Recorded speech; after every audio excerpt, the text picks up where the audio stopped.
नमस्कार, मैं doctor S K. Gulati, plastic and cosmetic surgeon from Kanpur. आज आपसे बात करूंगा एब्डोमिनोप्लास्टी या टमी टक के बारे में। टमी टक या एब्डोमिनोप्लास्टी वो सर्जरी है जो कि आपके पेट की ढीली स्किन को या एक्स्ट्रा चर्बी को हटाकर और पेट को एक सपाट आकार देती है।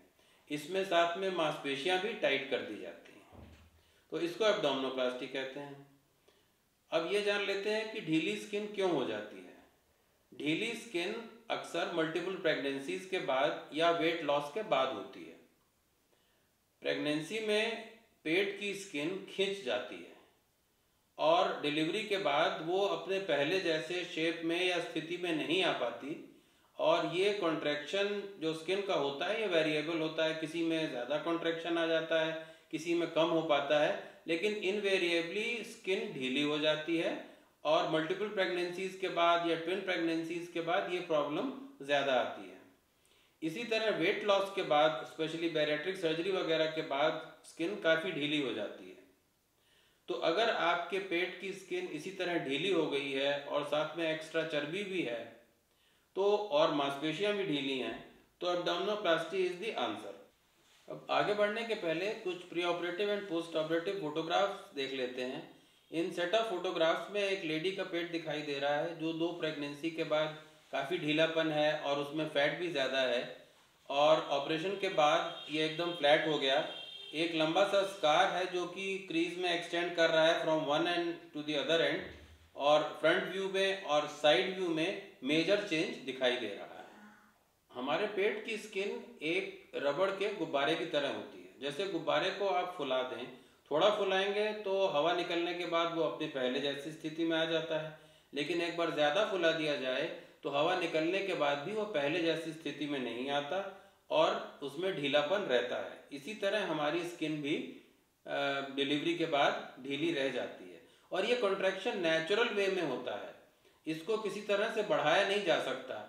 आप चाहे उसमें कोई भी क्रीम लगाएं, लोशन लगाएं, मसाज करें, उससे कोई फ़र्क नहीं पड़ता। अगर आप कुछ लगा रही हैं तो आपको ये लग सकता है कि इसकी वजह से कॉन्ट्रैक्शन हो रहा है, लेकिन अगर आप कुछ इंतज़ार करेंगी तो वो अपने आप नेचुरल वे में कॉन्ट्रैक्ट हो जाएगी। इन चीज़ों का कोई रोल नहीं है। एब्डोमिनोप्लास्टी या टमी टक में क्या किया जाता है ये समझ लेते हैं। ये हमारे पेट के नीचे एक क्रीज होती है, यहाँ से इसके ऊपर स्किन लूज लटकती रहती है। तो एब्डोमिनोप्लास्टी में इस क्रीज से लेकर अम्बलाइकस के ऊपर तक की इस पूरी स्किन को हटा दिया जाता है और अम्बलाइकस या नेवल को उसकी जगह पे छोड़ देते हैं। साथ ही अम्बलाइकस के ऊपर की स्किन के नीचे जो चर्बी होती है इसको भी लाइपोसक्शन के द्वारा निकाल देते हैं, जिससे ये स्किन पतली हो जाती है और लूज भी हो जाती है। इसके बाद स्किन के इस बॉर्डर को खींचकर इस बॉर्डर से स्टिच कर दिया जाता है और अम्बलाइकस को अपनी उचित जगह पे निकाल दिया जाता है। तो जब इस प्रोसीजर को लाइपोसक्शन के साथ कंबाइन करते हैं तो इसको लाइपो एब्डोमिनोप्लास्टी बोलते हैं।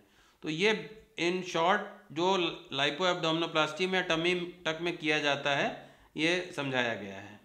एब्डोमिनोप्लास्टी या tummy tuck surgery general anaesthesia में की जाती है। इस ऑपरेशन में 3-4 घंटे का टाइम लगता है और आपको हॉस्पिटल में 2 से 4 दिन रुकने की ज़रूरत पड़ सकती है। उसके बाद आपको घर भेज दिया जाता है। एज सच कोई बेड रेस्ट की एडवाइस नहीं दी जाती। थोड़ा किस तरह से लेटना है, किस तरह से उठना है बेड से, इसके बारे में कुछ सलाह दी जाती है, और थोड़ा झुक के चलने की सलाह दी जाती है। पेट के ऊपर एक एब्डोमिनल बाइंडर बंधा रहता है जो कि सपोर्ट करता है, और 2-3 हफ्ते में कंप्लीट रिकवरी हो जाती है।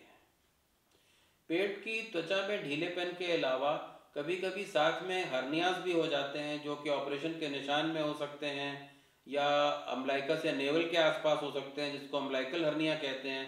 तो इन हर्नियाज को भी एब्डोमिनोप्लास्टी या टमी टक के साथ में ट्रीट किया जा सकता है।